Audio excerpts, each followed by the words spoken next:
യേശു കർത്താവ് ജനിച്ചപ്പോൾ തന്നെ യേശുവിൻ്റെ ജനനത്തിങ്കളെ ഇതാ തിരുവചനം പറയുന്നു, കിഴക്കുന്നത് വിദ്വാൻമാർ കടന്നു വന്നു.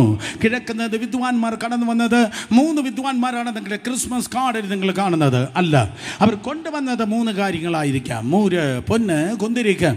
മത്തായി 2:11 3 കാര്യങ്ങളാണ് അവർ കൊണ്ടുവന്നത്. കാരണം യേശു കർത്താവ് പുരോഹിതനാണ്, യേശു കർത്താവ് പ്രവാചകനാണ്, യേശു കർത്താവ് രാജാവാണ്. യേശു പുരോഹിതനായതുകൊണ്ട് കുന്തിരിക്കം, യേശു കർത്താവ് പ്രവാചകനായതുകൊണ്ട് മൂര്, യേശു കർത്താവ് രാജാവായതുകൊണ്ട് സ്വർണം.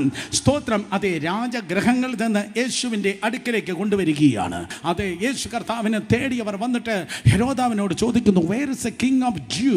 ഓ, യഹൂദന്മാരുടെ രാജാവ് എവിടെ? യഹൂദന്മാരുടെ രാജാവ് എവിടെ?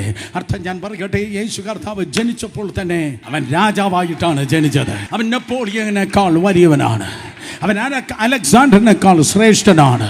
വേറെ ഏതോ ചക്രവർത്തിമാരെ നിങ്ങൾ എൻ്റെ മുൻപിൽ കൊണ്ടുപോവാ. ദൈവകൃപയാൽ ഈ പുസ്തകത്തിൻ്റെ അതേ നിഴലിൽ നമുക്ക് പറവാൻ കഴിയും. അവൻ രാജാതി രാജാവാണ്. വിശ്വസിക്കുന്നവർ ഹല്ലേലൂയ പറഞ്ഞേ.